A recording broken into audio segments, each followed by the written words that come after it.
नहीं एक प्रेमचंद्र जी प्लीज माननीय वित्त मंत्री जी प्लीज बेटे नहीं।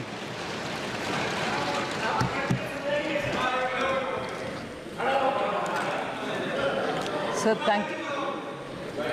अभी प्रशिक्षण में सुनाऊंगा सबको, उसमें विशेष रूप से जो सीनियर है ना उनको भी प्रशिक्षण देना पड़ेगा, दादा सोगत राय जी को। मैं तो रोज पढ़ता हूं नियम को daily. Sir, thank you very much, Speaker, sir. And I thank every member of the House who has spoken and taken interest in the budget which has been presented here. Let me at the outset thank the people of this country for giving this government, headed by Shri Prime Minister Shri Narendra Modi ji, a historic third consecutive term in office.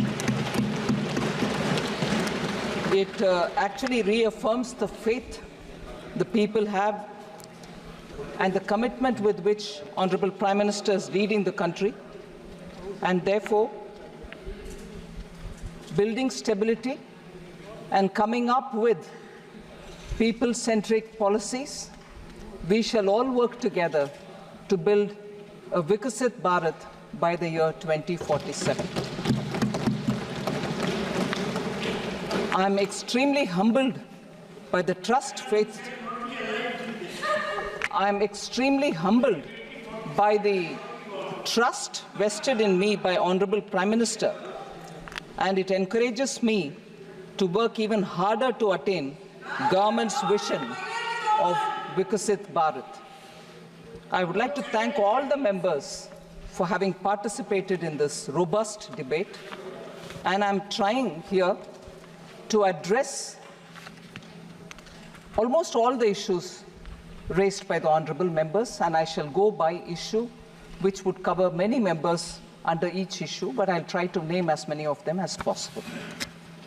So just before I do the part where I'm responding to the honorable members, I would like to highlight some of the budgetary points, features, which is very important for us to understand where this budget fits in itself in the long path towards Vikasit Bharat. Sir, this budget actually draws upon what was mentioned in the vote on account. So essentially infuses into itself everything, almost everything said in the vote on account. And after that, of course, brings a newer addition towards making this year the first step towards the next 5 years leading towards Vikasit Bharat. So the continuity from the vote on account is something that I'd like to underline. The principle of governance has from 2014 been Sabka Saath, Sabka Vikas, Sabka Vishwas, and Sabka Prayas. And following that, we shall come forward and work together to make sure we overcome all the difficulties. The budget actually seeks to consolidate all the earlier accomplishments. It also outlines measures in order that we overcome the challenges, and two core elements have been highlighted. One is the social inclusivity, that is reaching out to all strata of the people in the society, and geographical inclusivity through equitable development for all the regions in our country. So we are taking a whole of nation approach and now seeking to make sure that we fulfill the aspirations of our people.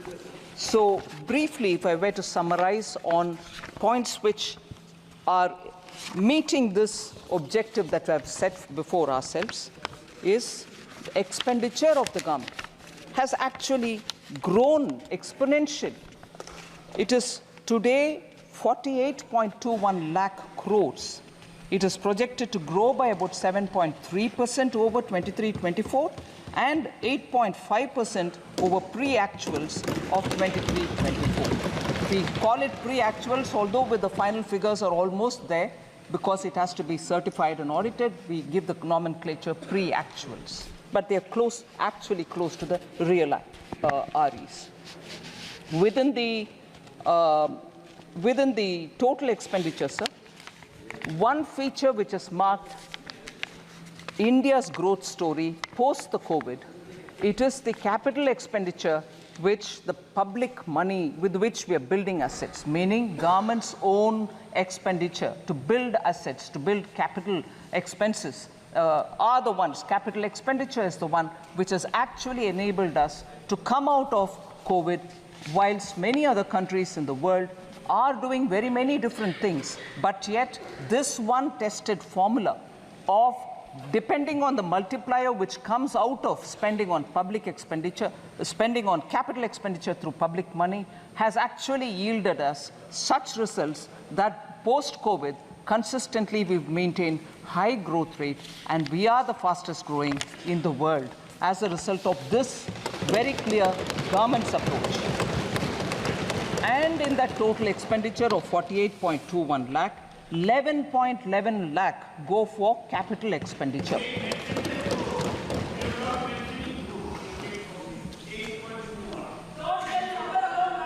Sir, budgeted capital expenditure is now almost 3.3 times the capital expenditure which was there in 2019-20, that is prior to COVID, sir.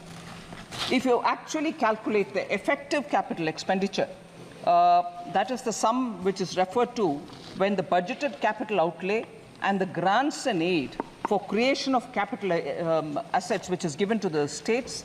Grants and aid go to the state's capital account, but it remains in the revenue account for us.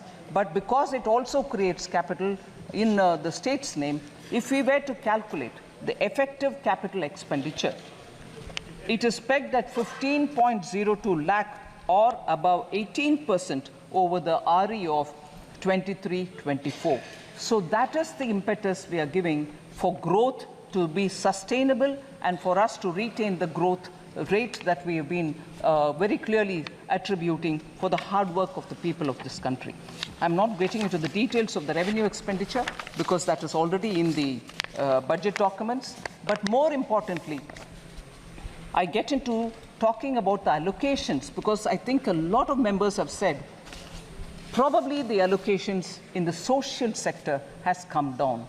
I want to, by giving the data, I want to showcase to the ministers, to the honorable members, that the expenditure on the contrary has gone up in each one of them, and I'll show by how many. So agriculture and allied sector in 2013 and 14 had just 30 lakh crores, meaning 0.30 lakh crores, whereas now it is 1.52 lakh crores. It is even 8,000 crores more than the last year, which is 23-24. So even over last year, we have made an increase and not brought a reduction in them. So education and employment and skilling is the next one, sir, in which 0.85 lakh crore is what was allotted for education, employment and skilling in 2013-14, whereas today it is 1.48 lakh crores, which is 23% more allocation even over the last year, 28,000 crores more than last year, which is 23% more allocation compared to even last year. In 10 years, 0.85 lakh crore to 1.48 lakh crores. Women and girls, 0.96 lakh crore in 13-14, it is 3.27 lakh crores. 41% more allocation or 96,000 crores more than the last year. Rural development, including infrastructure, sir, 0.87 lakh crore, and this year, that is 2013 and 14, whereas this year it is 2.66 lakh crores, which is 11.7% more allocation over the last year, 28,000 crores more than the last year. Urban development was only 0.12 lakh crores in 2013-14, whereas it is close to a lakh crore now, 7,000 crores more than last year. Health and social welfare, sir, 0.72 lakh crores in 2013-14. It is now 1.46 lakh crores, 3,000 crores more than the last year itself. So nowhere has the budget given lesser allocation than the previous year. So I would want to appeal to honorable members to please have a look at the document in full and see that no allocation has been reduced. Sir, just briefly, what the budget 2024-25 tries to bring in is a balance among several objectives, because growth is important, and through better growth, higher growth, we believe that inequality can be addressed. So growth, employment, welfare spending, capital investments, and fiscal consolidation. These are the factors which we've tried balancing in the budget. So an indicator which is very important for us. If I'm insisting on doing public spending on capital expenditure, the quality of public spending is the revenue deficit to fiscal deficit ratio normally. From about 80% in 2020-2021 COVID year, on account of COVID pandemic, the revenue deficit to fiscal deficit ratio, sir, was expected to fall to 36% was very high, whereas it is now fallen to, it is expected to fall to 36% in 24-25, and therefore reflecting the fact that expenditure is going towards quality asset creation. No one can refute this data, sir. These are all available in public domain. And the other thing which is an important indicator is, I had promised in this House, sir, 21-22, that the government would endeavor to attain fiscal deficit to GDP level below 4.5% by the year 25-26, from an unprecedented high of 9.2% in 2020-2021. We have kept completely to the trajectory projected. We have not deviated from it. We are complying by that fiscal deficit trajectory given by me. Even today, you see that we've gotten close to the 4.6.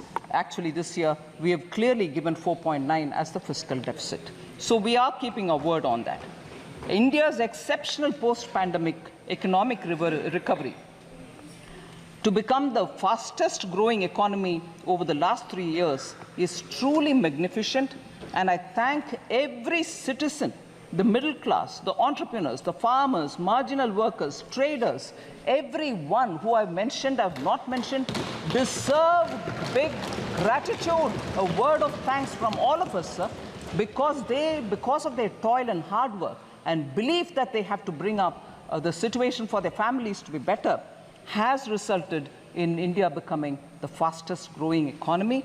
And how many nations, may I ask this year, how many nations have achieved this balance through the budget since post-COVID to retain that growth, ensure that this balance happens and continues that sustainable growth momentum? So at least these sort of things which have to be remembered for the sake of thanking our people, I would like to highlight these as the last few years' achievement of this government and entirely thanking the people of India.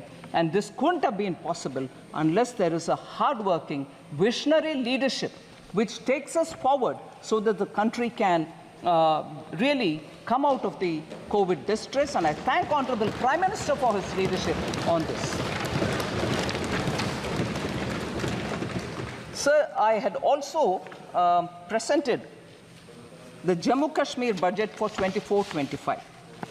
I'm happy to inform that the concrete steps that have been taken to enable the Union Territory to break free from the fetters of the past, namely the legacy of fiscal distress which has been inherited from the erstwhile state. We have provided substantial financial support, and I'll give the numbers, 17,000 crores in the union budget of the UT of J&K this year. It includes 12,000 crore towards financing the cost of Jammu Kashmir Police. That's a burden we want to take on our shoulders so that J&K has more flexibility to spend money for developmental activities. And the additional central assistance of 5,000 crore has been provided. With this support, I expect the GSDP ratio, fiscal deficit to GSDP ratio of the Union Territory would be somewhere, and I'm estimating it, somewhere in the range of 3% for the year 24-25. The public finances of the Union Territory are now back on the rails, and they are now able to focus on developmental activities much more than ever before. And the fiscal prudence is the biggest spirit with which the welfare activities are being taken up without any compromise on Sabka Saath, Sabka Vikas. So, because Jammu and Kashmir budget was particularly of interest to some of the members, I would like to respond to the members as well, much before I go to responding to members on the general budget. Sir, some members of J&K have raised questions about unemployment rate in J&K. Mia Altaf MP and also Honorable Member Aga Syed Ruhullah Mehdi. They have raised issues about unemployment, and I would want to put it on the record of this House.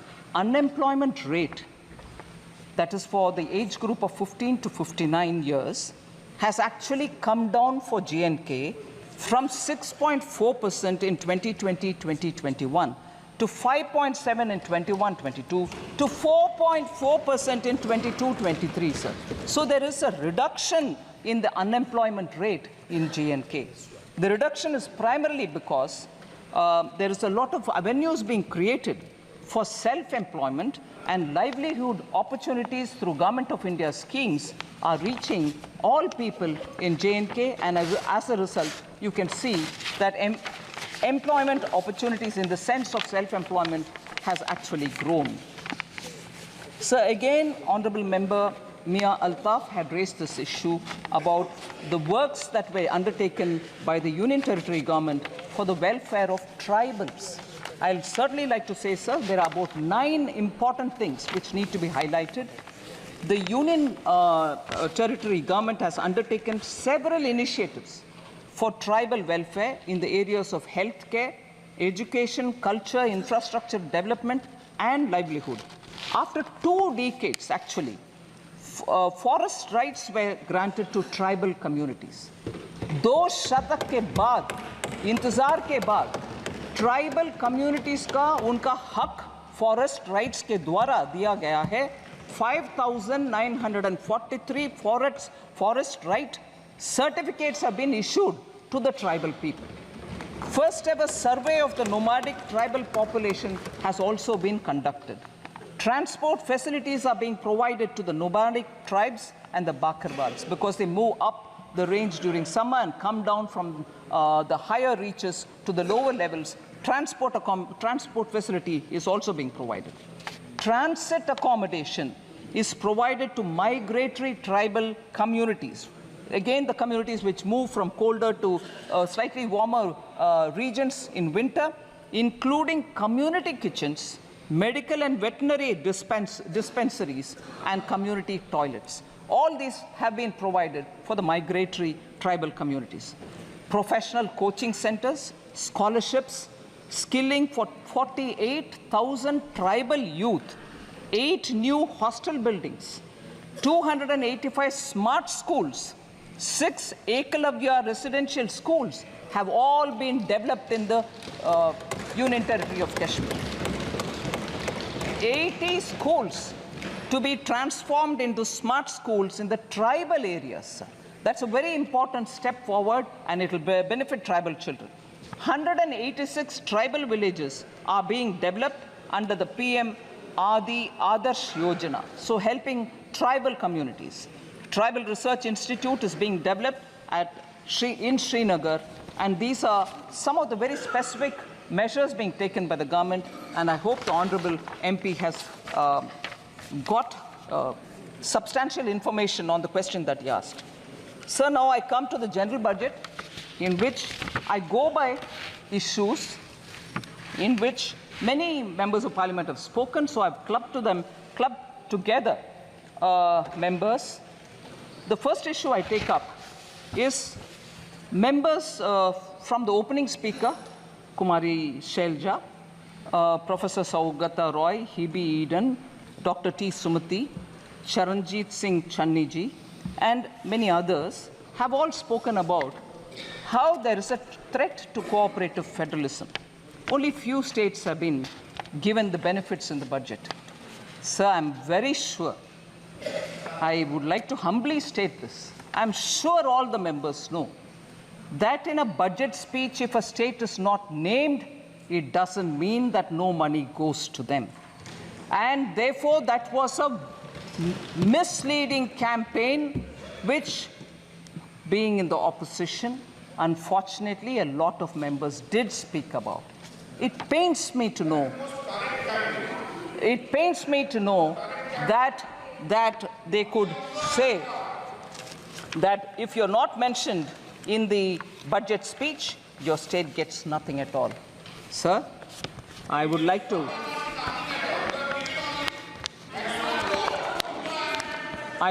tell you, Honorable Speaker, sir, from 2004-5, sir, 2004 to 5 onwards. First of all, I'll say Baki Rajyon ko kya hai वगैरह, but I'll first say some things. Sir, कोई भी माननीय सदस्य बैठे बैठे कोई भी टिप्पणी करे तो आपको उसका जवाब नहीं देना। ठीक है सर। बिना permission. Sir,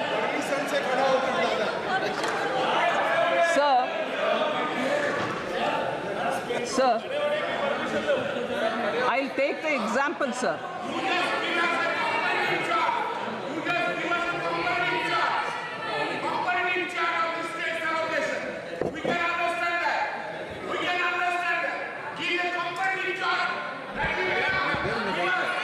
Sir, I'd like to compare. Sir, I'm picking up on the budget speeches since 2004-5, 5-6, 6-7, 2007-8, and so on, sir. 2004-5 budget did not take the name of 17 states. I like to ask the UPA government members at that time, did money not go to those 17 states?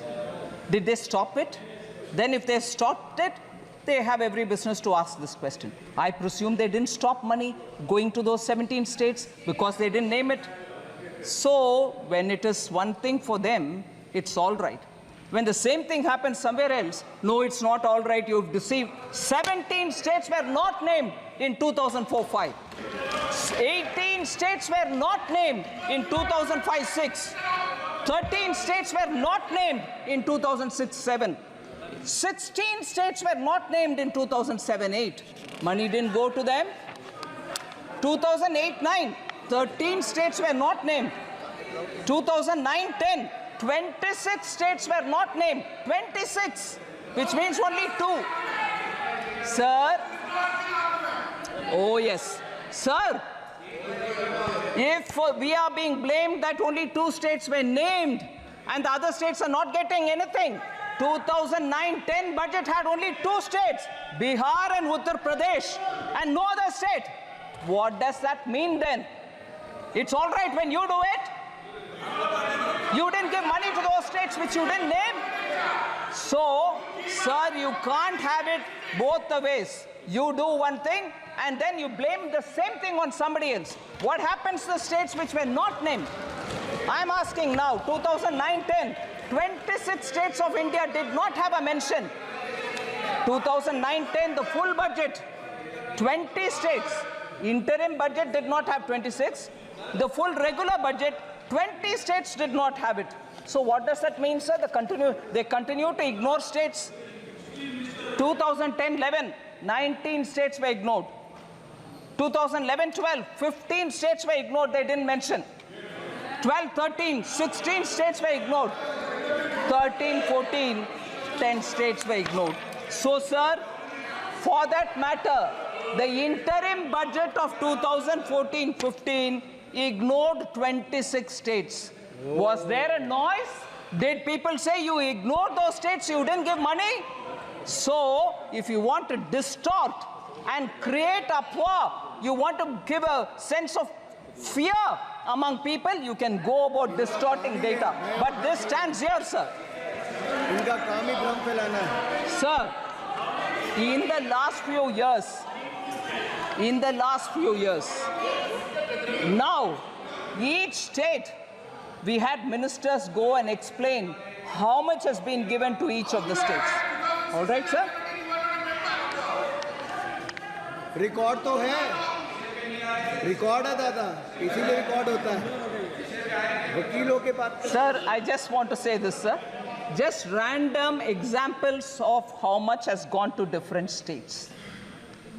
Bulk drug parks in Himachal Pradesh for now 1,900 crores. Very recently announced by Prime Minister Modi.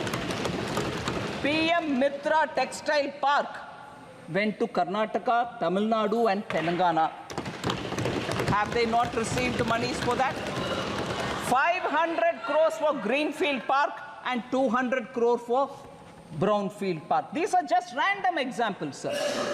Railways, West Bengal, Jharkhand and Bihar, multi-tracking of Son, Nagar and Andal. Telangana and Maharashtra. Yes, it is, everybody is right, and that's why I'm answering. But instead of reading a complete list, I'm giving random examples so that people can understand. 2,700 crore for Himachal Railway. Railways, Telangana and Maharashtra, doubling of Mudked, Medchal, Mehboob Nagar, Don route. Telangana and AP, doubling of Motumarri, Vishnupuram sections. Telangana and AP, Bhadrachalam, Dronakal sections. Amount, sir, 12,334 crore. West Bengal, Jharkhand, Bihar. Telangana and Maharashtra, 4,686 crore. Telangana and AP, 1,596 crore. Telangana and AP, Bhadrachalam, Dronakal section, 770 crore. These are going for railways alone. Himachal Pradesh 27. Sir, major highway projects, Kerala. Major highways projects. So I will like to put on record, because after all, the respective honorable members of Kerala insisted, and I'm glad to receive them, that much before I deliver the reply today, I have to meet with them. It was an all-party delegation. I happily met with them. I have no problems. I will address issues also that I have stated, and let it go on record that all the MPs came and met me before I gave the reply. I have no hesitation, sir. And there is no vanchana to any state. Nobody is being denied any money. So, India's first, sir, Kerala I mentioned, NH 66, Kappirikadu, Edappalli in Thrissur district. 9,667 crore major highway project, Kerala. Sir, major money comes na, 9,606 ongoing. Money comes or not? So, Mukkola junction to Kerala, Tamil Nadu border, 1,148 crore. Sir, J&K, Punjab, Haryana, Delhi, Amritsar, Katra road project, 18,000. Sir, kindly, honorable speaker, sir, J&K, Punjab, Haryana, Delhi, Amritsar, Katra road project, 18,274 crore. Sir, again Kerala, sir. India's first transshipment port. All of us happily celebrated when a very big vessel reached Virinjam port. Kerala government, Congress government gave it. And nobody from who are speaking about AAs and A1 and A2s don't question Kerala Congress government when Virinjam was given on invitation to, I'm not taking the name, one of the A's. On invitation. And nobody went. Nobody from Congress party went and said, "Arey, why are you giving to AA? Can't give it to AA." They didn't say. And afterwards, when communists came, when Communist Party came to power in Kerala, even they did not disturb it. Congress gave it, communists came afterwards, even they also didn't touch it. How much of viability gap funding has been given by Government of India, sir? 818 crores have been given for Virinjam Port by Government of India for a project that they themselves invited one of the A and gave it, and that one of the A was given by Congress. Another who came as a communist also did not touch it. It's going on fine till today. But lectures on AA is only for all of us. Sir?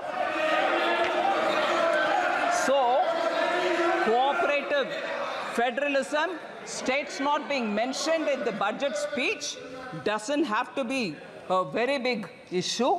They all know they have presented budget in this country for decades. But when it is a ordinary chai wala OBC leader who comes to become prime minister and he does administration well, you then have a problem. Arey, kya ho rahi hai? Is he doing well? No, we'll have to protest. This will not work out, sir. People are seeing this game. So total resources allocated to transfer of states in BE 24-25 is 22,91,182 crores, and that is an increase of 4,93,645 crore, 27.5% over the last year's BE. States transfer to states, 22,91,182 crores. Sir, you know the size of the budget, and rightly, that much which is due to go to the states are going on time. Then, of course, sir, I've spoken about the criticism about not mentioned in the budget speech. I don't want to elaborate. There are other things. Agricultural allocation has come down, and legal guarantee for MSP. This also has been spoken by more than 20 speakers. Honorable 20 members have spoken. I'll just elaborate. I know Honorable Minister Shivraj Ji has been answering a lot of questions related to agriculture in the last few days. There may be some repetition in my statement, but I'd like to highlight. So the budget allocation for the Department of Agriculture and Farmers Welfare was only 21,934 crores in 2013-14. 13-14 में 21,934 crore rupees ही था agriculture के लिए allotment. मगर अभी 24-25 में वो बढ़ करके 1,23 लाख को 1.23 लाख crore हो गया है. 5 गुना increase है, sir. Sir, more than 3.2 lakh crores have been disbursed to over 11 crore farmers under the PM Kisan since its launch. 3.24 lakh crores has been disbursed for 11 crore farmers. So institutional credit targets for agriculture has increased more than 2.5 times. 2014-15, it was 8 lakh crores. Now it is 20 lakh crores. किसान को ये पैसा institutional credit मिल रहा है.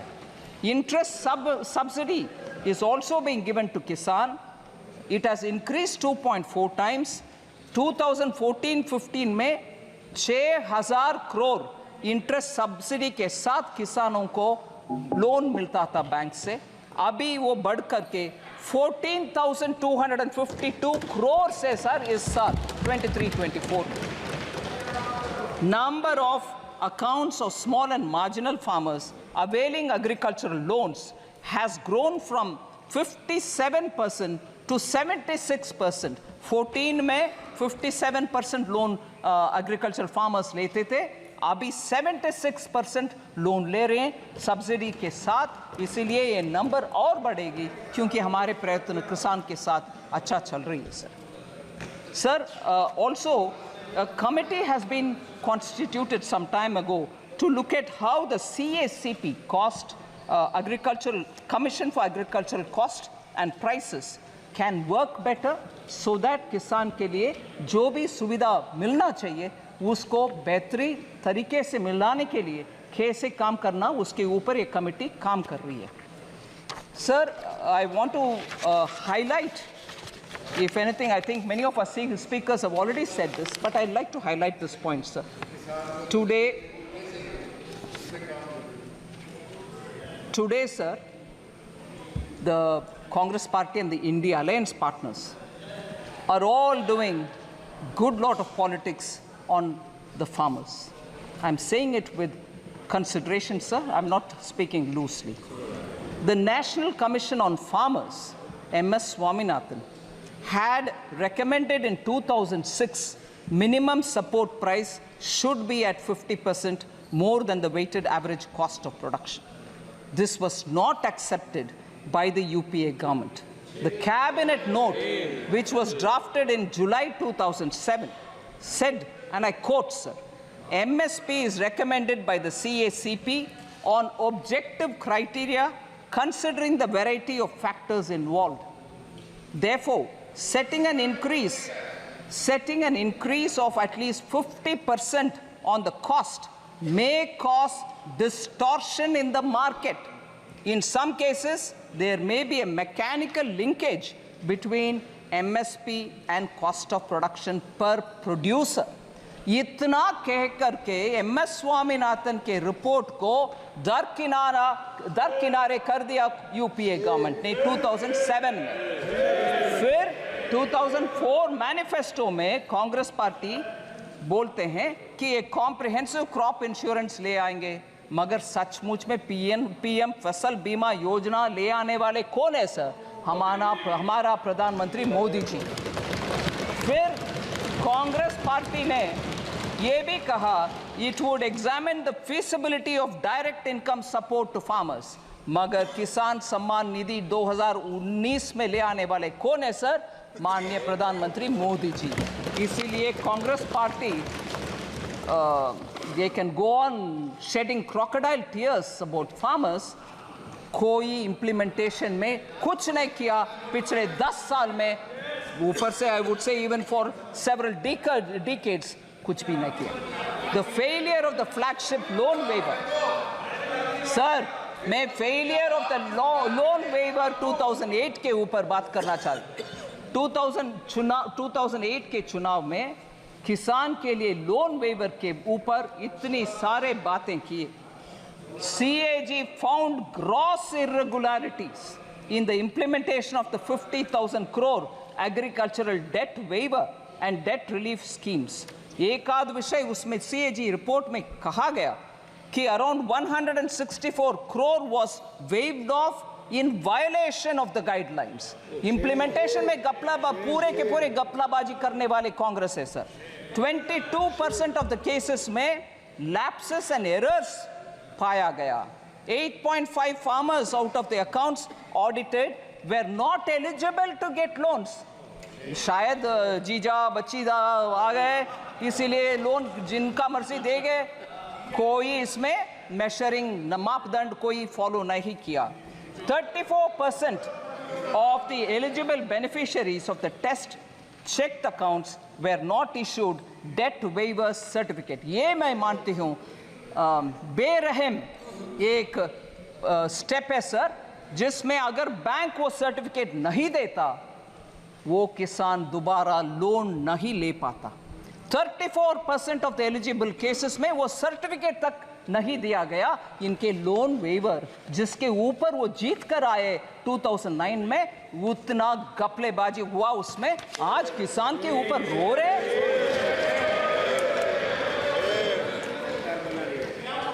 Sir.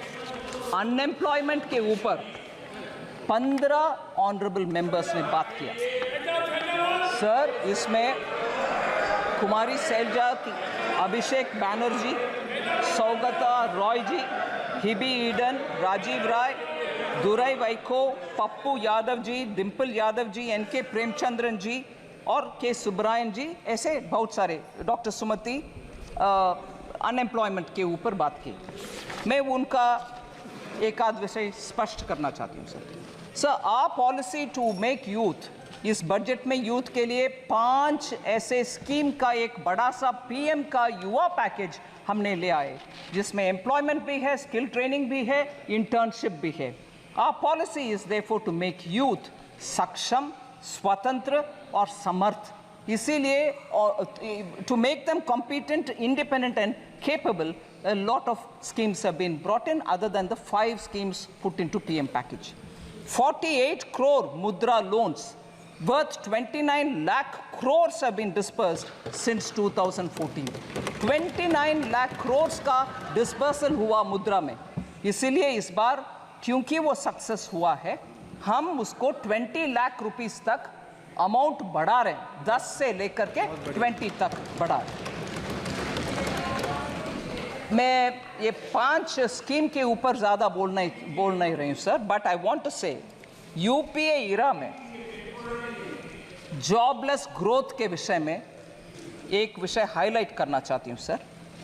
RBI के claims data जो periodically हमें economy के ऊपर पिक्चर देता है, वो एम्प्लॉयमेंट यूपीए के इरा में, मतलब 2012 to 13 में और 13 to 14 में टोटल एम्प्लॉयमेंट एक्चुअली डिक्लाइन हुआ है, ये वो जिक्र करता है आरबीआई की report.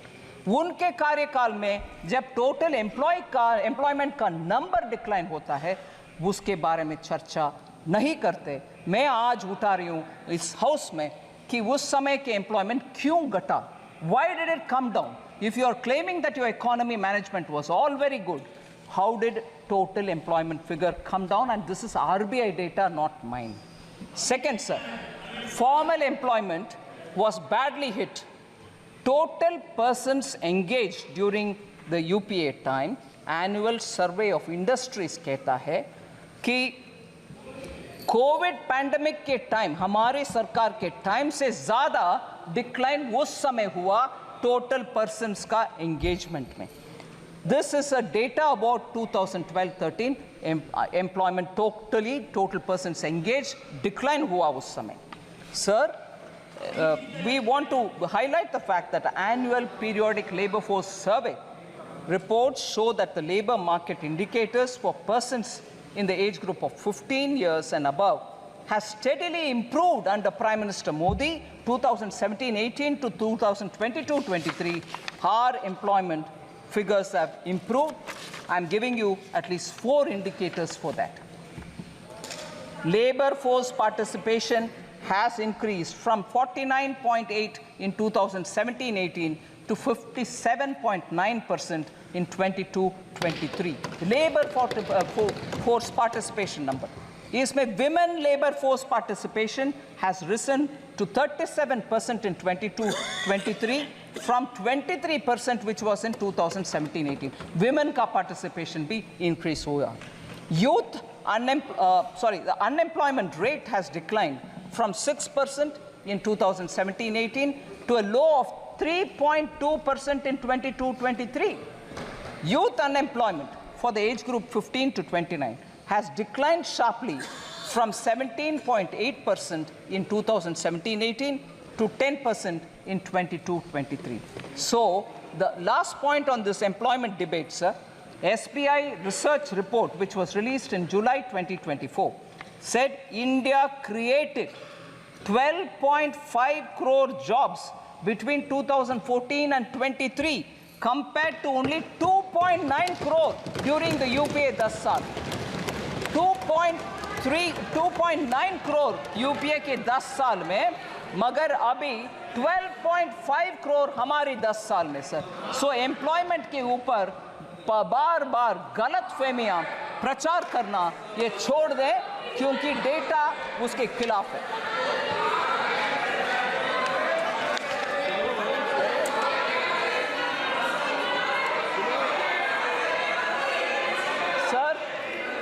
Next is the question of inflation management. And inflation Periodic labor force does not include Narega, sir. नहीं नहीं Does not include. I'm sorry. No comfort on that. Sir.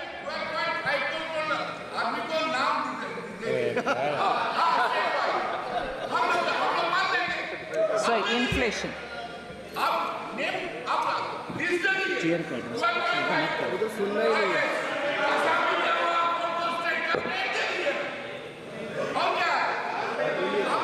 Sir, inflation, sir. Inflation as a subject. 7 honorable members spoke about it. I'm not taking their names. Sir, we saw double-digit high inflation period during the UPA era, and that is because of their reckless policies.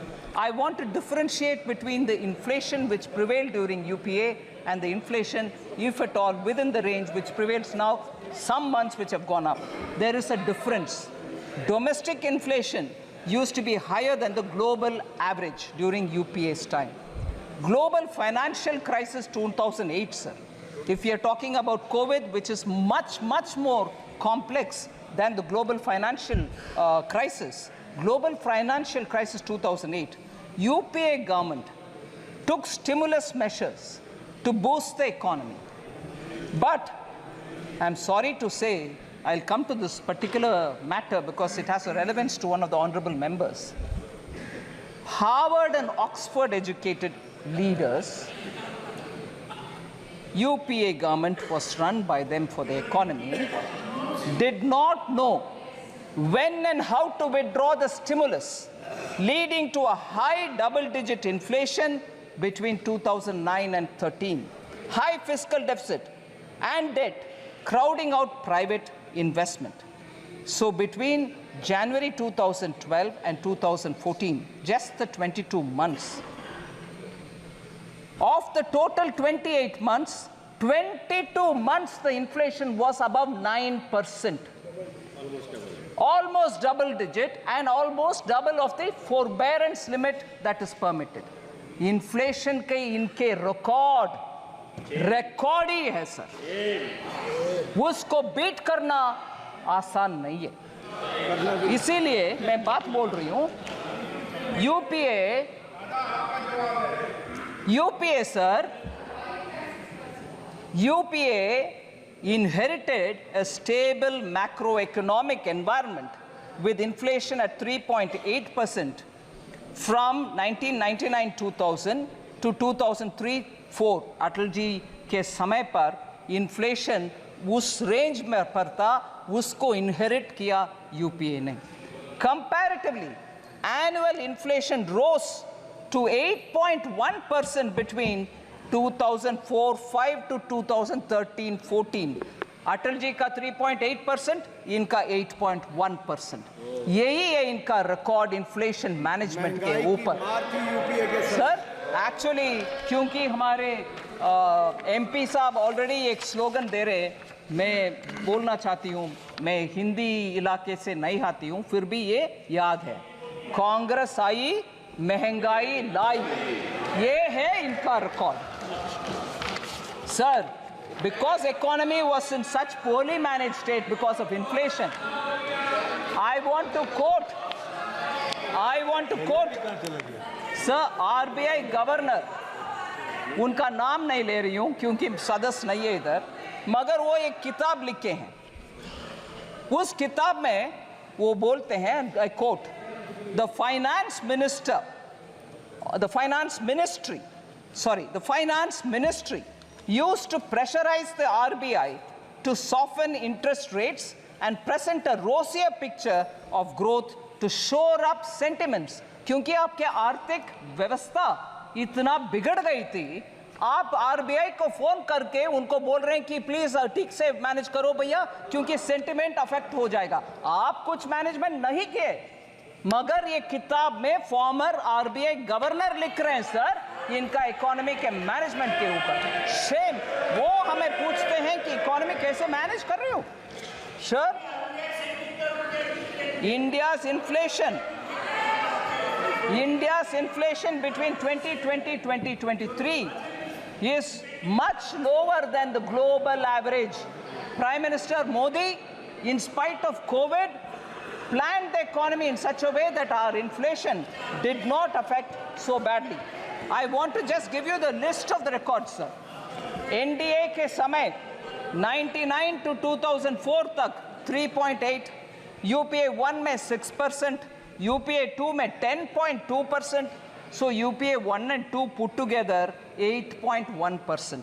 अभी हम आ रहे हैं NDA 1 में 14-15 से लेकर inflation 5 years में 4.5%, NDA 2 में 5.7%, NDA 1 and 2 put together 5.1%. कहाँ है 8.1%?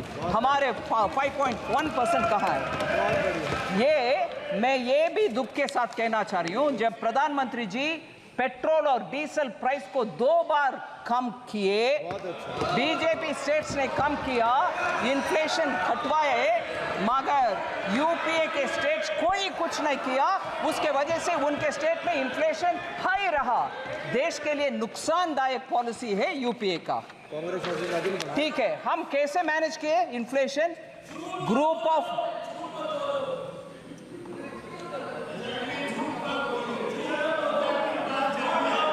सर, एनडीए गवर्नमेंट कैसे मैनेज कर रही है?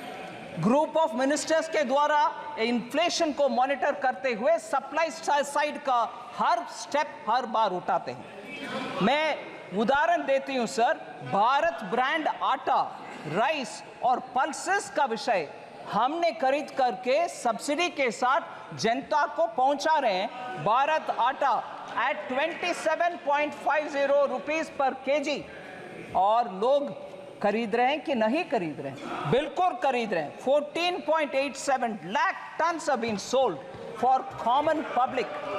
Bharat rice 27.5 rupees per KG में चावल मिलता है और 13.98 लाख टन्स बिक्री हो गए हैं सर, लोग खरीद रहे हैं। भारत चना दाल 60 रुपीस पर केजी के 1 केजी का पैक 11.52 लाख टन सोल्ड हो गए। भारत मूंग दाल, बोथ मूंग दाल और साबुत मूंग दाल 2984.37 टन्स का सेल हो गया है। आम नागरिक तक हमारे भारत ब्रांड आटा पहुंच रही है, इसीलिए इन्फ्लेशन को वो फेस कर पा रहे हैं। सर, मैं अगले एक विषय, मुख्य विषय में आ रही हूँ। SC ST को इग्नोर कर रहे हैं सरकार, विमेन एंड पुअर को इग्नोर कर रहे हैं। इसमें 4 लोग बात किए, Charanjit Singh Shani, Shrimati Dimple Yadav, K. Radhakrishnan and Thol Tirumavalavan, all members, honorable members of parliament who have raised this issue. I want to say SC or ST or women के allocation has gone up substantially. Number there you sir, 23-24 में 1,59,148 crores था SC का। इस साल 1,65,493 crores, 6,345 crores और बढ़ाए। ST 1,19,706 crores, 1,24,909 crores, now 5,113 crores अधिक, we have increased it. Women 2,38,220 crore पिछले साल, इस साल 3,27,158 crore, 88,938 crores ज़्यादा दिए हैं इस साल में। सर, इस विषय में थोड़ा ऑनरेबल स्पीकर ध्यान से आपके सामने विषय रख रही हूँ। SC ST का एलोकेशन कम हो गया है, ऐसे प्रश्न पूछने वाले से मैं पूछना चाहती हूँ।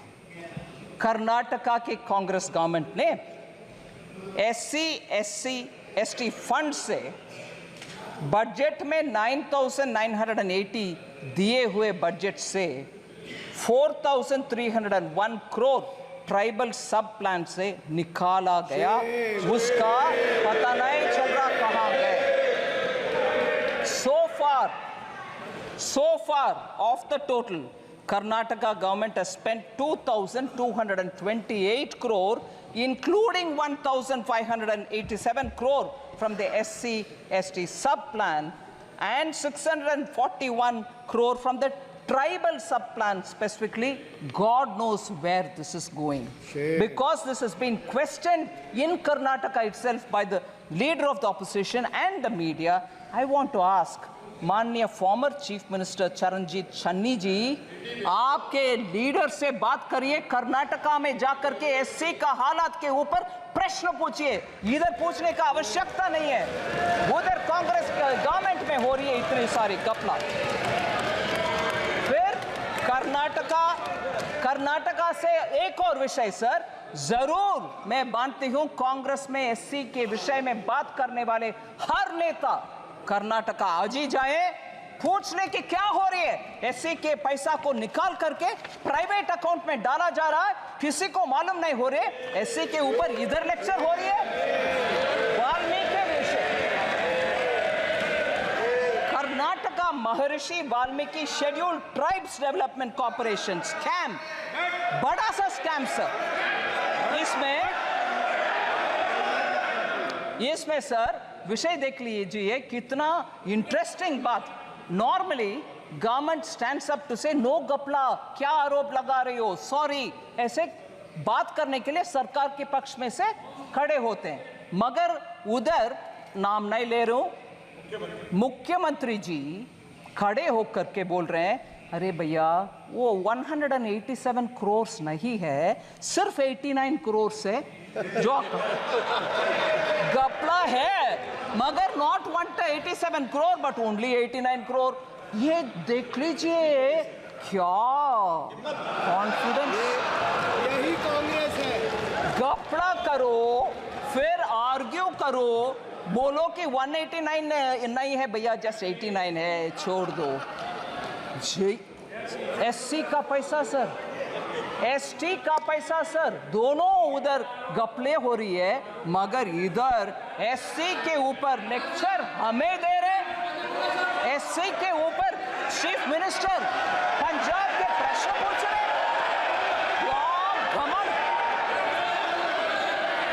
In the past BJP government, how many scams have been occurred? Sir skill India mission के ऊपर, स्किल इंडिया मिशन के ऊपर honourable member Abhishek Banerjee, honourable member Owaisi ji और वरुण चौधरी जी ने प्रश्न पूछा।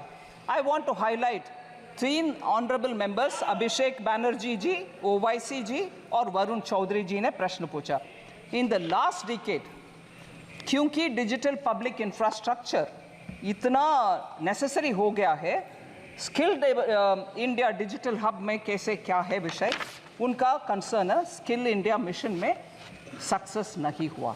मैं उनको जेंटली बोल सकती हूँ, in the last decade the employment of Indian youth has increased sharply, rising from 34% in 2014 to 51% in 24। ये सब क्योंकि उनका स्किलिंग हुआ, उनके अपग्रेडिंग ऑफ स्किलिंग हुआ, उसके वजह से वो आगे आना संभव बन रहे हैं। और इस बार बजट के द्वारा 5 स्कीम्स का package, PM skill for youth और एम्प्लॉयमेंट फॉर यूथ के पैकेज के द्वारा इसको और आगे बढ़ाएंगे। यूथ के लिए हम काम करेंगे। और हमारे position sir world skills competition में 19th पोजीशन में थे हम 2017 में स्किलिंग में। आज 11वीं पोजीशन में 11th रैंक में आ गए हैं bye 2020। Sir 3 members have spoken on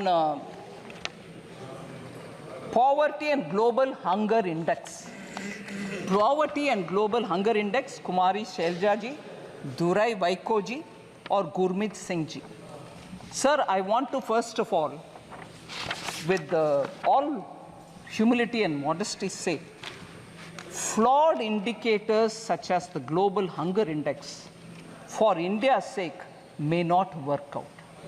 I'm not saying because you have raised a point, but I'll tell you why. इन सब के विश्वसनीयता I'll try to say it in Hindi, sir. ठीक है आपने बिल्कुल ठीक मैं इस ग्लोबल हंगर इंडेक्स की विश्वसनीयता पे कुछ बात रखना चाहती हूँ। हाँ, मैं प्रश्न रखना चाहती हूँ। हाँ, मैं जो विषय मैं क्वेश्चन के द्वारा जवाब दे रही हूँ। Conflict ridden countries sir, Pakistan जैसे कंट्रीज को, सूडान जैसे कंट्रीज को भारत से आगे रैंकिंग कैसे मिल रहा है सर? अफ्रीकन नेशंस में आज भी उनका पर कैपिटा इनकम भी कम है। फिर पाकिस्तान में आज तक आटा के क्यों, मैं I am not saying it in a sense of you look at them they are suffering, no, I don't want them to suffer, but it is a reality. Today, they are not able to obtain even basic food. Here, 80 crore लोग के लिए भारत देश में मुफ्त में हम अनाज दे रहे हैं, फिर भी हंगर इंडेक्स में हाई है। ये कैसे ये विश्वसनीयता स्थापित करेंगे? Sir, household savings will do. Household savings at 50-year low, while household debt has been increased. Sri Honorable MP Abhishek Banerjee ने ये प्रश्न पूछा। Sir, year-wise accumulation, this is very interesting data, sir. I request the honorable members to kindly pay attention to this fact. Net financial savings of the household sector from 8.32 lakh crores in 2013-14 has risen to 14.616 lakh crores in 22-23. Net financial savings of the household sector. This is an increase of 70%. Household savings in the form of physical assets. Bank में fixed deposit में cash रखना एक चीज है, मगर घर खरीदना या घर में विस्तार करने के लिए कमरा बनाना वो अलग विषय है. Today in the form of physical assets, sir, construction of houses or other immovable properties increased from 14 lakh crores in 2013-14 to 35 lakh crores in 22-23. It clearly indicates a shift of savings in the form of physical assets rather than in the form of financial assets. The registered investor base at the National Stock Exchange has tripled from March 2020 to 2024 to 9.2 crores of Indians 31 March 2024 tak. So, potentially translating into 20% of India's households now are channeling their household savings into financial markets. ये हम ध्यान में रखना चाहिए sir.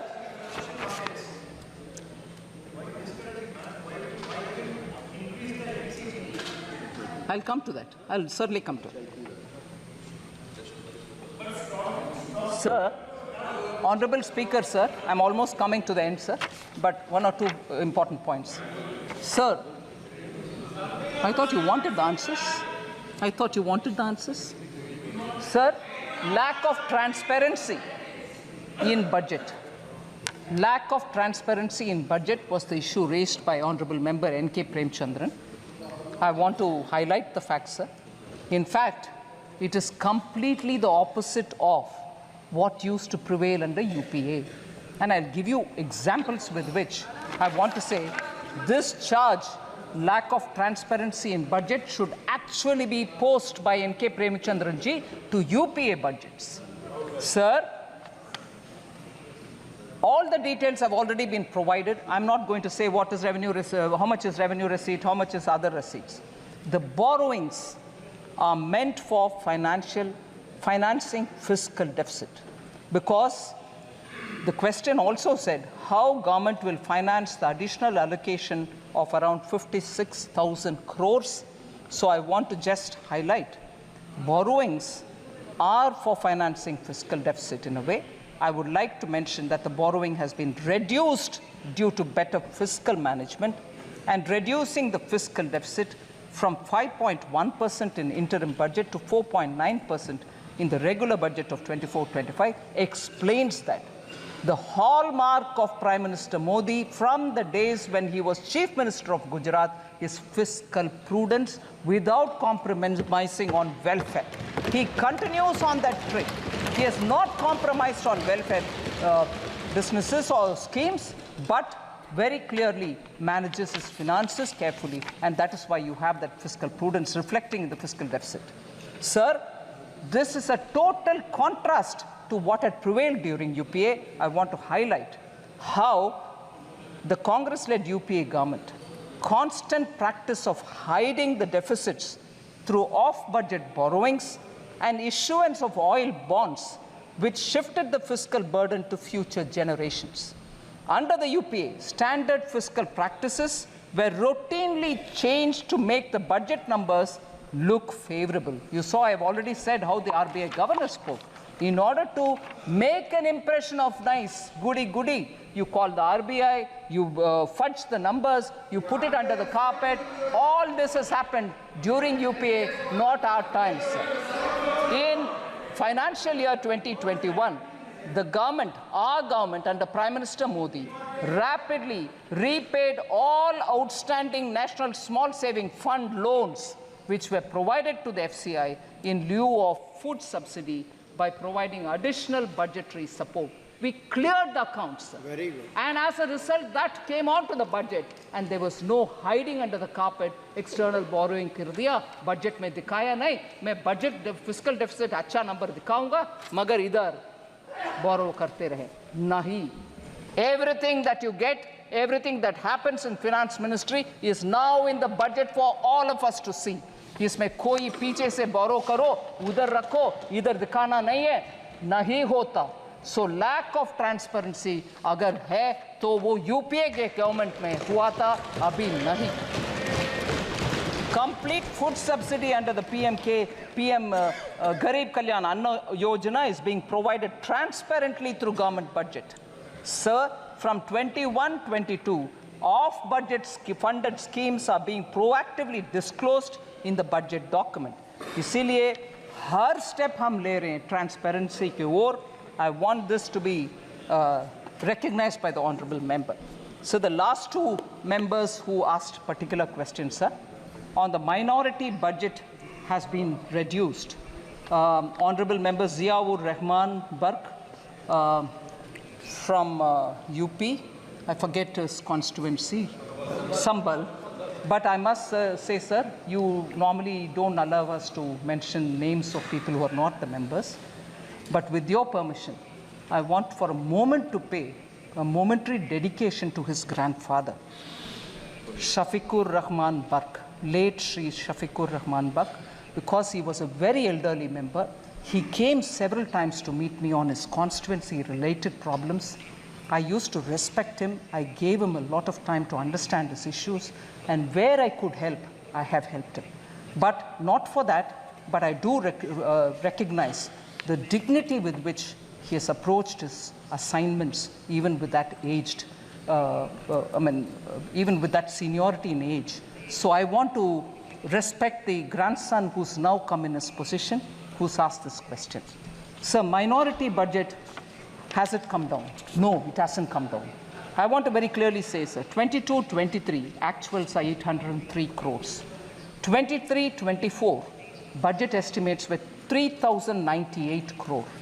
24-25 budgetary estimates, 3,183 crore, 85 crores more than the last year has been given.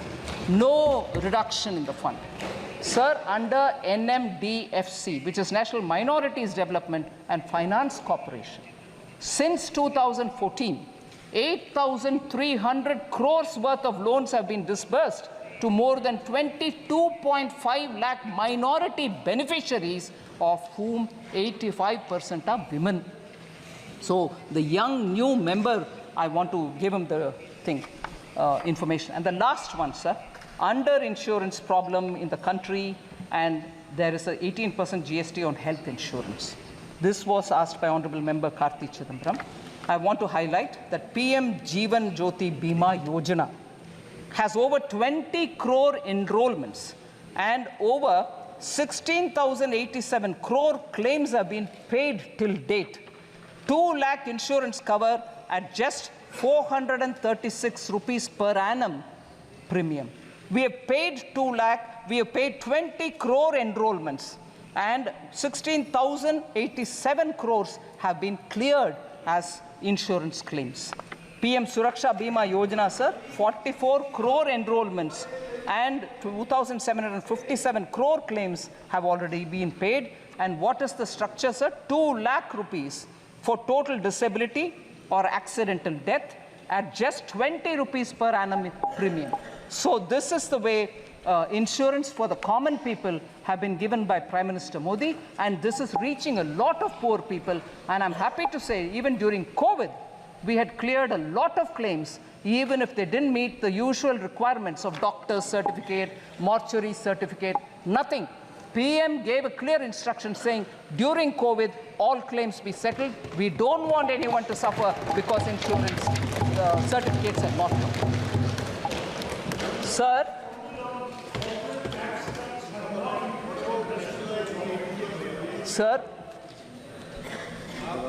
this is not something I very much would want to speak about, but there are one or two things which I need to highlight before I come to the last 2 points, sir. Professor Saugata Roy has raised a lot of issues, but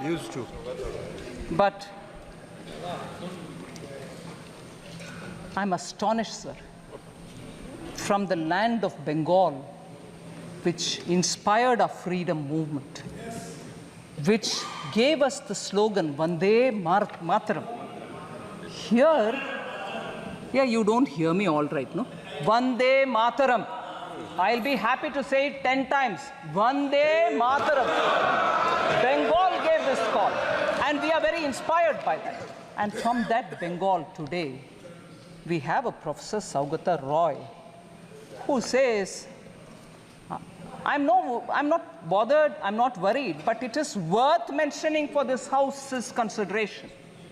He says, I do not expect Finance Minister to be like Dr. Manmohan Singh. Certainly, I also don't want to be like Dr. Manmohan Singh.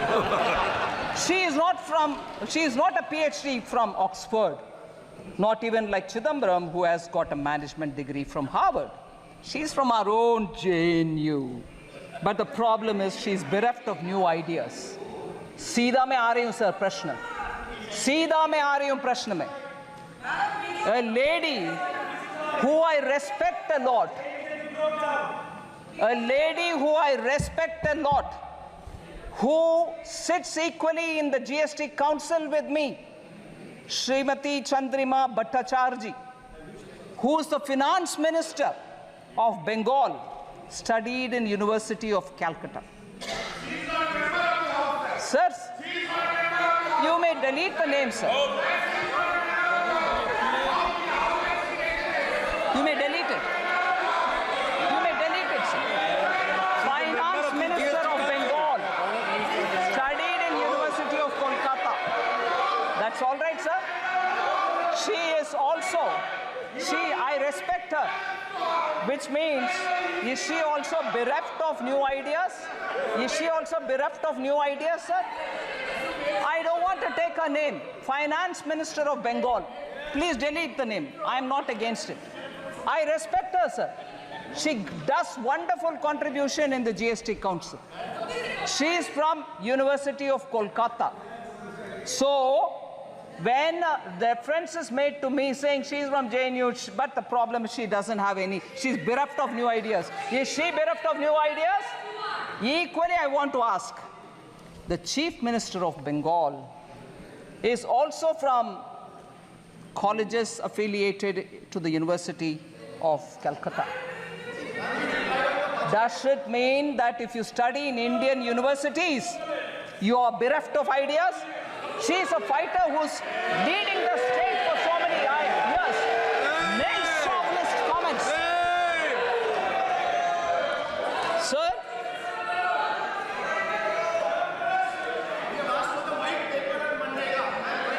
I'll come.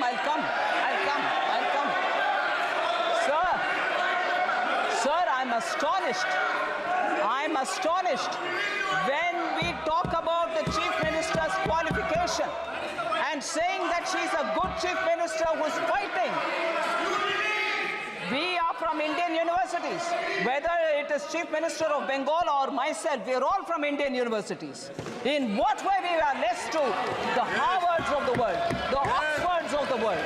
I want to ask this question to the main chauvinist professor who seem to be attacking women, and even worse, he is a professor in one of the Indian colleges.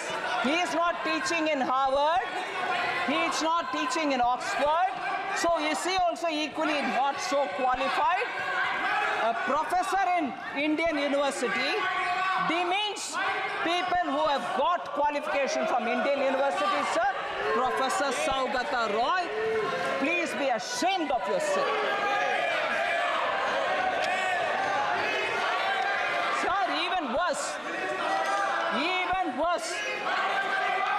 he says in 1920, the inequality, sir, the inequality in India was less in 1920 than it is now. It's a statement professor made.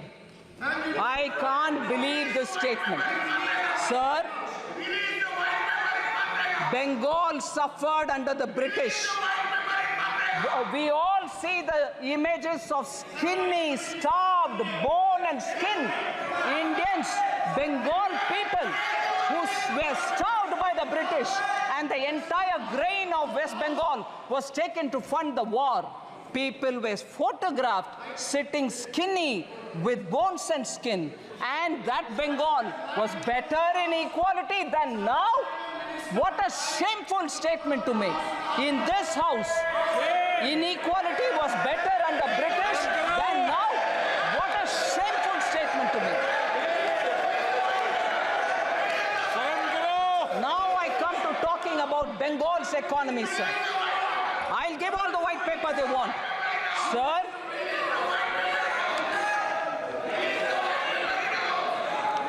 West Bengal's share in total industrial production of this country.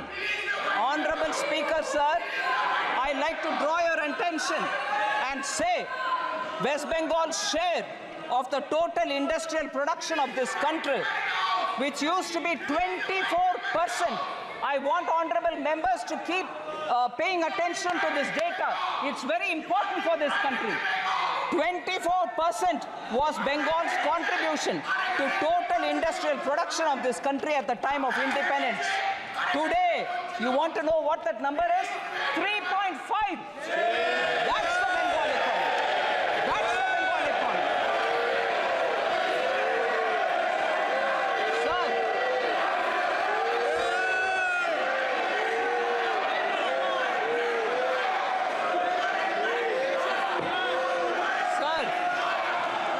there's been a downward trend in the gross capital formation. In 2010, West Bengal accounted for 6.7% capital formation in India. Now it accounts only for 2.9%. They want a white paper? I'll give a white paper. I will definitely give a white paper. This is the performance of Bengal's economy, sir. सभा की कार्रवाई आज 8 बजे तक बढ़ाई जाती है. The state of West Bengal, sir, attracts less than 1% of the total Indian FDI. अगर आप सवाल पूछोगे तो जवाब सुनना पड़ेगा. आपने सवाल किया तो जवाब दे रही है वित्त मंत्री जी.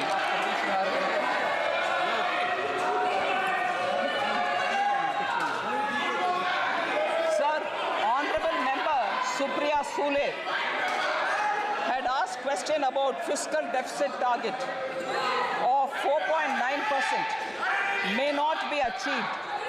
With supplementary demand, it might go up to 5.6% is her apprehension.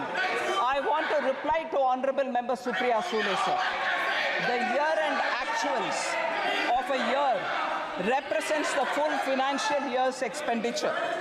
It is inclusive of additional appropriation that may have been granted to the Parliament by the Parliament through supplementary demand. But I want to lay before honourable member my fiscal deficit numbers.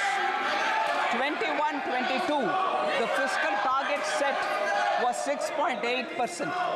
What we achieved is 6.7%. 22-23, 6.4 was the target set. 6.4 was achieved.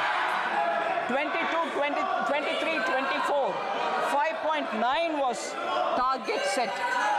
5.6 was achieved. And 2024-25, 4.9 is what we mentioned here. I'm confident that of achieving that fiscal goal and the glide path which we have given, and therefore 4.5% of GDP for 25-26 is what we will achieve is my hope.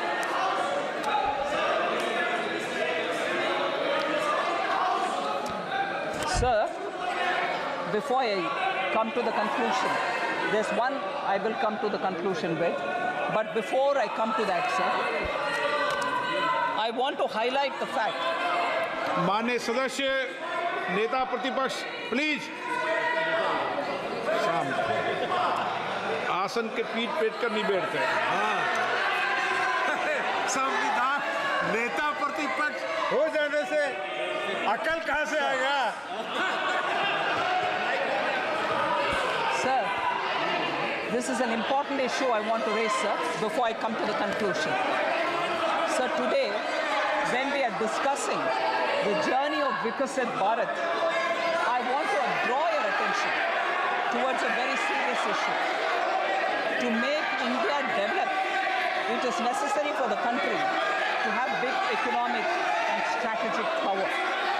But if there will be instability and anarchy in the country, the journey towards Vikasit Bharat will become more difficult.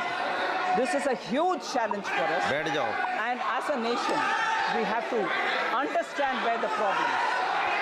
India's social fabric, parliamentary traditions, economy, and the armed forces are all four being severely attacked.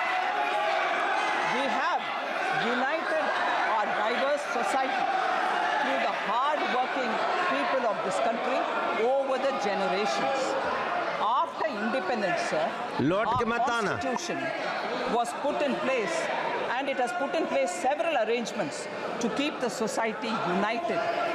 But today, through a conspiracy, the fault lines of our society are being exposed. Mistrust is being created against each other in the society through fallacies, lies, and deceit. Sir, efforts are being made to create such a situation that even a spark will lead to a lot of conflict. Similarly, the attacks on the armed forces are also being intensified on some pretext or the other, or one pretext or the other. Efforts are being made to divide the army and the soldiers. The strength of the army is its discipline and unity. As a part of a conspiracy, sir, this strength of the army is being challenged. Whatever is happening today regarding Agniveer is a part of this conspiracy. I'm afraid to say this.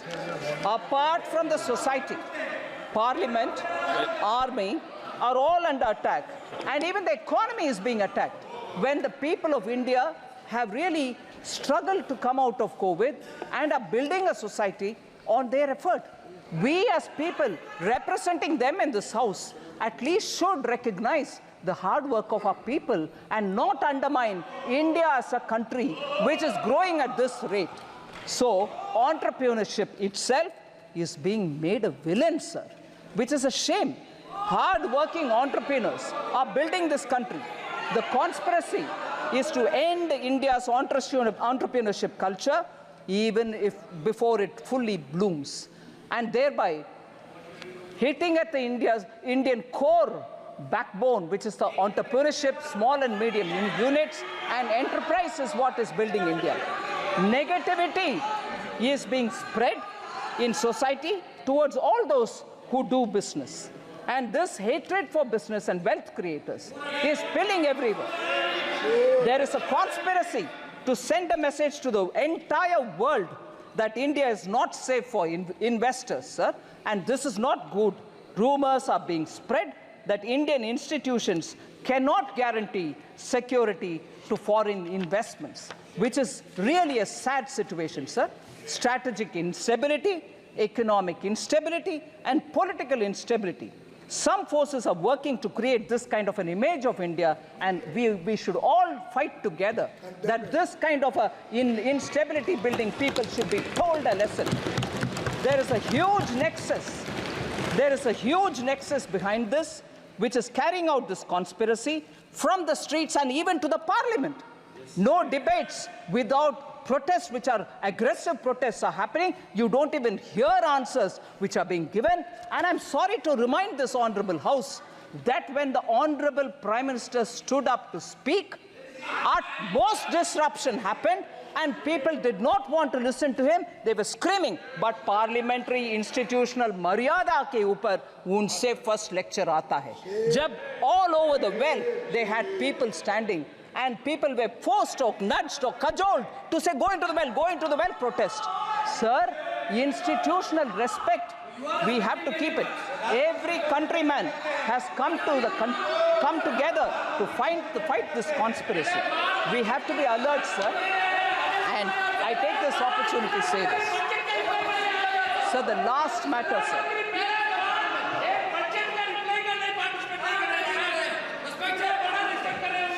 Sir, the last matter.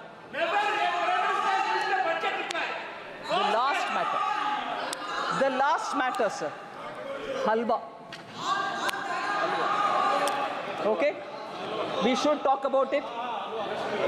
Sir, it pains me, sir. It pains me, actually.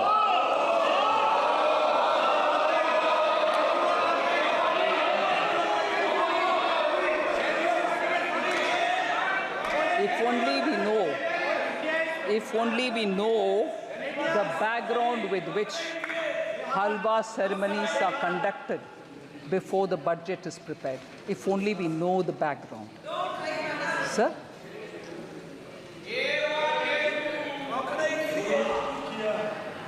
If only we know the background of why halwa ceremonies happen, sir. It's a very important phase where actually in this country halwa ceremonies have been happening for a very long time. माननीय मंत्री जी, कब से हो रही है ये भी बता दो आप। मैं बोल रहे हैं सर, मिंटो रोड में जब प्रिंटिंग प्रेस था, जब बजट उधर प्रिंट होता था, तब से लेकर के staff who get themselves inside that premises, budget present होने के बाद तक जब बाहर नहीं आते थे, आज भी वो सिस्टम बरकरार है। वो लोग अपने आप, क्योंकि अंदर जाने के बाद till they can't come out till the budget is read, on their own used to organize halwa making, क्योंकि भारत में एक ट्रेडिशन है, कोई भी अच्छा काम शुरू करने से पहले मुंह मीठा। At that time, sir, Italy में नहीं होगा। Okay, I correct. भारत में हो रहा, कहीं और नहीं। Sir, Navratri meaning 9 nights and 8 days पुराने ज़माने में they used to stay inside only, no phone, no contact, no landline. If anything, one officer who was given the power to come in and go out, he would convey the message. कुछ नहीं और बाहर world से संपर्क। बोल रही हूँ, please. अभी sir 5 nights and 4 days nowadays they stay in the cellar of North Block, and this is essentially because the confidentiality of budget making has to be respected. So they go in, and before going in, we start this halwa ceremony. And there are media reports, sir, one or two, which I'll read out. which captures it.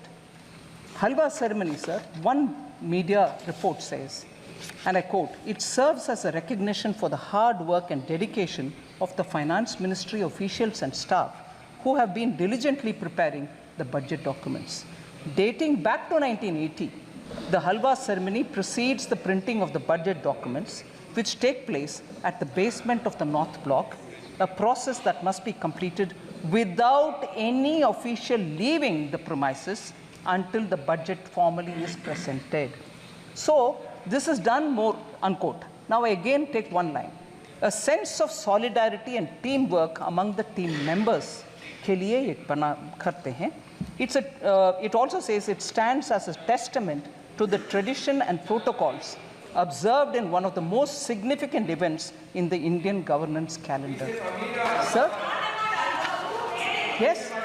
In this, sir, the staff themselves make it. The staff themselves make the halwa. Staff themselves make it. Sir, why did it become? Sir, I wish honorable members listen, sir, because they are very scared that something is coming to hit them. When did this become a photo event? When did this become a photo event? Sir, I want to underline this. Itna 2013-14 में मंत्री जी नीचे सेल्लार में जा करके हलवा बंटवारा करने का शुरुआत 2013-14 में हुआ. मैं पूछ रही हूँ तब by that time, क्योंकि our leader of the opposition by that time was a full active leader. उससे पहले ऑर्डिनेंस फटा भी गया, वो इंडिपेंडेंस दिखाया विपक्ष के नेता. क्यों उस समय फाइनेंस मिनिस्टर तब की उनसे ये पूछा नहीं गया कि कितना एससी है भाई, आप नीचे जा रहे हो फोटो के लिए, बोलो नहीं तो वो हलवा में कैंसिल करूंगा, क्योंकि उस समय वो पावरफुल थे ना, रिमोट कंट्रोल था ना. वो हलवा क्यों कैंसिल नहीं किया? उनके हलवा कैंसिल नहीं किया. तब ये पूछा नहीं गया भारत के हलवा बटाया जा रहा. सर, ये आदत किसी का हो तो वो जमाना गया. मलाई खा करके इस देश को छोड़कर या पार्लियामेंट को छोड़कर लोग गए. लोग वोट करके मलाई खाने वाले को दिखाया रास्ता, चले जाओ, आप सत्ता में बैठना नहीं है. वो जमाना गया. मगर उस समय के फाइनेंस मिनिस्टर से ये पूछा नहीं गया आप नीचे जा रहे हो बंटवारा करने के लिए, हलवा बंटवारे करने के लिए, आपके साथ कितने एससी हैं, कितने एसटी है, कितने ओबीसी है, वो पूछा नहीं है. उस समय के ऑफिसर्स लोग के स्टैटिस्टिक्स गणना नहीं हुआ, मगर अभी पूछा जा रहा है. इसीलिए मैं बोल रही हूँ इस देश में लोगों को बंटवारे करने में कुछ षड्यंत्र के साथ इस प्रश्न पूछा जा रहा है. Sir, it's a shame. मैं इस मौके पर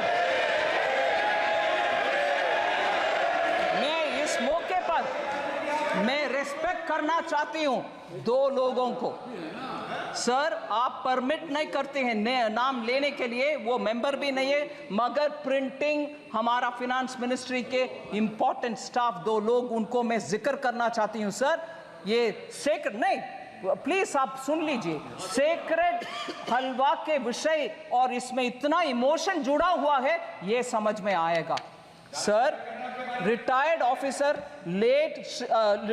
ऑफिसर उनके पिताजी गुजर चुके थे जब वो अंदर पहुंच गए और बाहर आने का कुछ नहीं है possibility. Shri Kuldeep Sharma ji deputy manager थे प्रेस का, उनके पिताजी का देहांत होने का विषय उनको अंदर होने के बाद मिला. फिर भी सर, वो कमिटमेंट देखिए, वो जब तक फिनांस का बजट डिक्लेयर हुआ तब तक बाहर नहीं आया. मैं उनके सर झुक करके नमन करती हूँ. ऐसे लोग हैं सर, उधर उनका सेंटिमेंट है हलवा बनाना और बंटवारा करना, उनको नीचे दिखाना अच्छा नहीं है. नीचे दिखाना अच्छा नहीं है. दूसरा मैं बोल रही हूँ, श्री सुभाष अभी भी है प्रिंटिंग प्रेस में.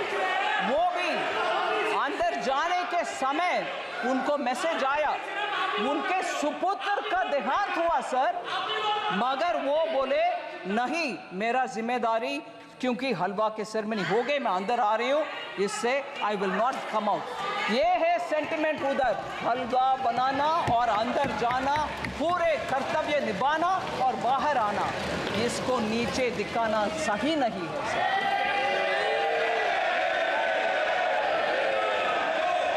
सर। एससी के ऊपर, ओबीसी के ऊपर बहुत सारे विषय हमारे एमपी गण बात कर रहे हैं।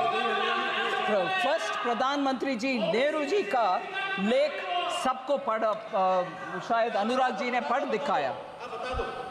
नेहरू जी ने 27 जून 1961 को लिख रहे हैं, I quote sir, I dislike any kind of reservation, more particularly in service. I react strongly against anything which leads to inefficiency and second-rate standards. Unquote. Sir, that is Pandit Jawaharlal Nehru, the first Prime Minister of India. Okay. Next, sir. खाका Kalekar commission के report 1955 में जब recommendation आ चुका था, तब से लेकर के कांग्रेस पार्टी के हर गवर्नमेंट उसको दरकिनारे कर दिए। बैकवर्ड कमीशन के कोई कुछ सोच नहीं था। In 1980, Mandal commission report was submitted to Shrimati Indira Gandhi, तब के prime minister. Even she didn't touch it.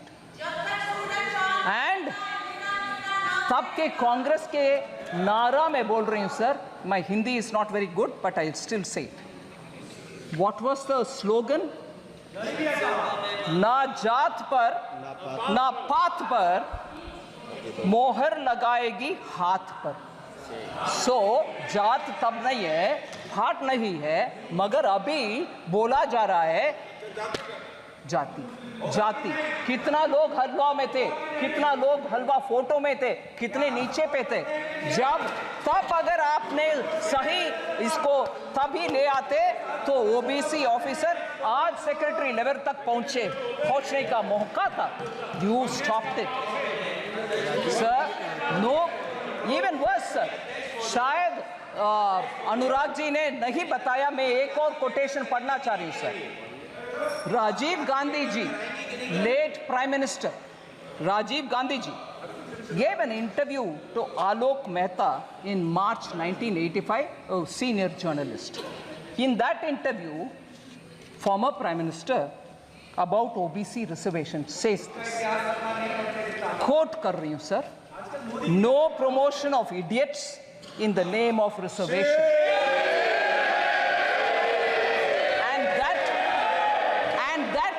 Promoting idiots in the name of reservation, and that promoting idiots in the name of reservation would harm the entire country, unquote.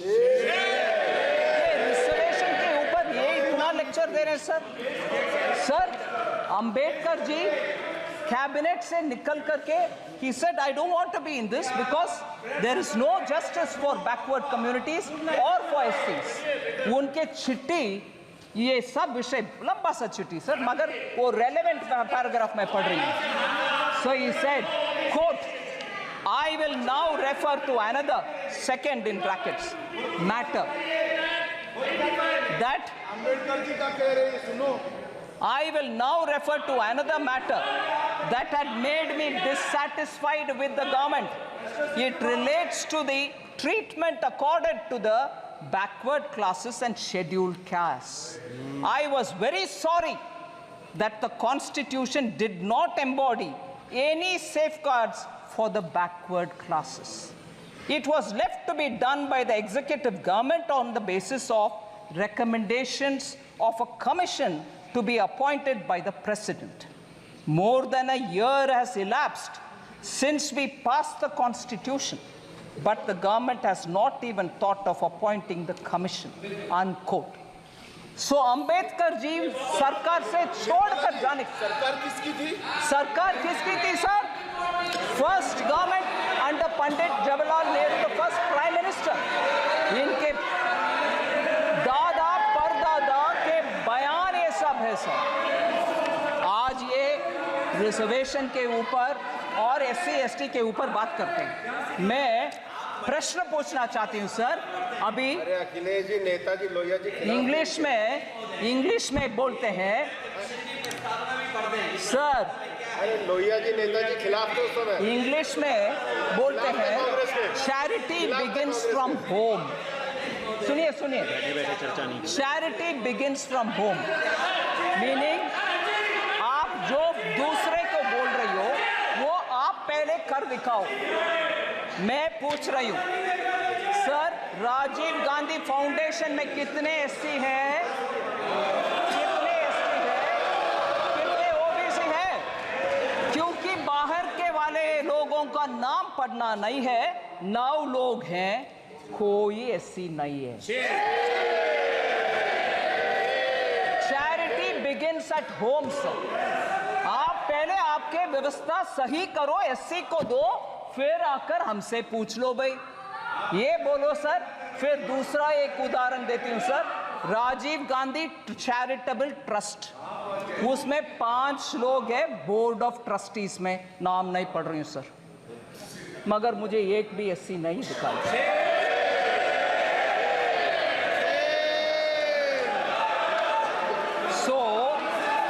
Sir SC/ST लोग के ऊपर हम सब कुछ अच्छे करने के लिए इरादा रख सकते हैं, ये इनको हलवा मगर जनरेशन आफ्टर परदादा दादा सबके बयान एक ही जैसे जब है और काम कुछ नहीं हुआ, आप जाकर के आज बोलेंगे तो कैसे भरोसा आएगा सर? और ऊपर से हलवा जैसे एक इमोशनल सेंटिमेंटल मैटर जिसमें पूरे उस मिंट का फाइनेंस मिनिस्ट्री के स्टाफ बंद अंदर कमरे में ये रह करके काम करते हैं, उनके मुंह मीठा करने का काम में आप ऐसे प्रश्न चिन्ह के साथ।